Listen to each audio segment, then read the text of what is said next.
Hi friends, तर आज मी तुम्हाला दाखवणार आहे झणझणीत असा कोळंबी मसाला। तर रेसिपी आवडल्या चॅनलला जरूर सबस्क्राईब करा, त्याचबरोबर नवनवीन रेसिपीसाठी बेल आयकॉन देखील प्रेस करा।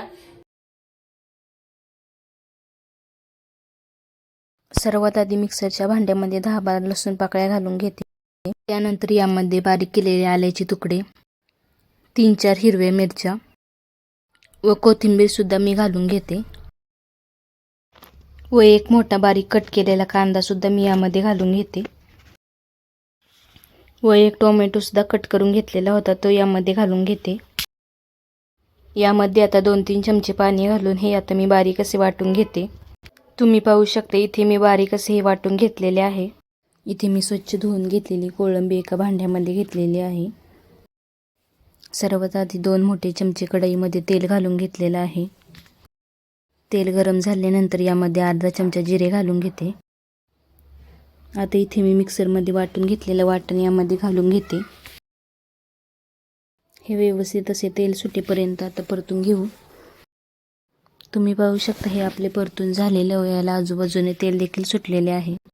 यामध्ये अर्धा चमचा हळद, 1 चमचा लाल तिखट,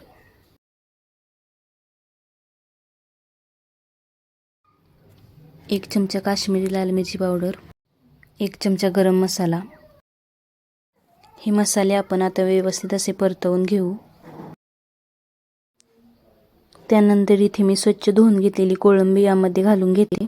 इथे मी 4-5 आमसूल घालून घेते, तुम्ही याऐवजी चिंचेचा कोळ देखील घालू शकता। आता यामध्ये चवीनुसार मीठ। ही कोळंबी आता मध्यम गॅसवर 1 मिनिट मसाल्यामध्ये परतवून घेऊ। इथे मी त्याच मिक्सरच्या भांड्यामध्ये अर्धा ग्लास पाणी घालून घेतलेले आहे, ते यामध्ये ओतून घेते। तुम्हाला कितपत पातळ व कितपत घट्ट हवे त्यानुसार तुम्ही पाणी यामध्ये ॲड करू शकता। यावर आता मी झाकण ठेवून हे मीडियम गॅसवर 5-6 मिनिटं आपण शिजू देऊ। तुम्ही पाहू शकता आपली कोळंबी छान अशी इथे शिजलेली आहे। इथे मी आता बारीक चिरलेली कोथिंबीर यामध्ये घालून घेते। तर तुम्हाला ही कोळंबी मसाल्याची रेसिपी कशी वाटली कमेंट करून नक्की सांगा।